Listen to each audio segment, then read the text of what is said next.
জুবিনের এই শ্রদ্ধাঞ্জলি অনুষ্ঠানে আমি হার্দিক শুভেচ্ছা জ্ঞাপন করছি। সত্যিই এরকম একটি মহতী অনুষ্ঠানে উপস্থিত হয়ে দু চারটে কথা বলার সুযোগ আমাকে তারা দিয়েছেন। সত্যি এদের কাছে আমি চিরদিন চিরকৃতজ্ঞ থাকবো। সত্যি আমাদের এই ভারতবর্ষের মধ্যে আমরা যাকে আজকে হারিয়েছি ওনার মতো মানুষ যেন আমরা আবার পাবো সেই আশাটা করাই মুশকিল।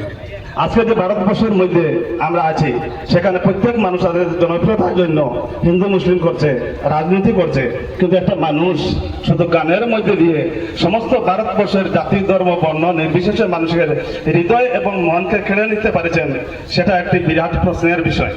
আমি আপামর জনসাধারণ সবাইকে বলবো, আজ থেকে আমরা প্রতিজ্ঞা করি যদি মানুষের হৃদয়কে যদি আমরা জয় করতে পারি তাহলে আমরা এই মহান সৃষ্টিকর্তাকে লাভ করতে পারবো।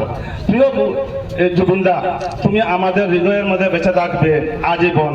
শুধু তোমার কর্মের মধ্যে দিয়ে, তোমার গানের মধ্যে দিয়ে তুমি আমাদের হৃদয়ে বেঁচে থাকবে। জুবিনদা, আমি গান জানি না, কিন্তু একটি লাইন জানি। যেদিন তোমার সেই খবরটা শুনতে পেরেছি, প্রতিদিন মোবাইলের মধ্যে দিয়ে তোমার গানটা শুনে যাচ্ছি, ফিরোজ ভাইয়ের গান আমাকে অন্য জগতে নিয়ে গেছে। সেটা তো এরকম অনুষ্ঠানে যেটা শুনতে পেরেছি, হেঁটে এখানে এসেছি, লাইনে থেকে আপনাদের সঙ্গে সহমর্মিতার মধ্যে দিয়ে আমার নিজের ভালোবাসাকে উজাড় করতে পেরেছি। প্রিয় জুবিনদা, শৈশবে রঙের মেলা, যৌবনে প্রেমের লীলা, বয়সে শেষে যাবার পালা। প্রিয় ভূপিন্দা, গানের মধ্যে দিয়ে আজীবন তুমি আমাদের মধ্যে বেঁচে থাকবে। আবারও আসিমগঞ্জ বৃহত্তর এলাকার সবাইকে আমি আমার অন্তর থেকে আন্তরিক প্রীতি ও শুভেচ্ছা জ্ঞাপন করে আমার বক্তব্য এখানে শেষ করলাম। ধন্যবাদ সবাইকে।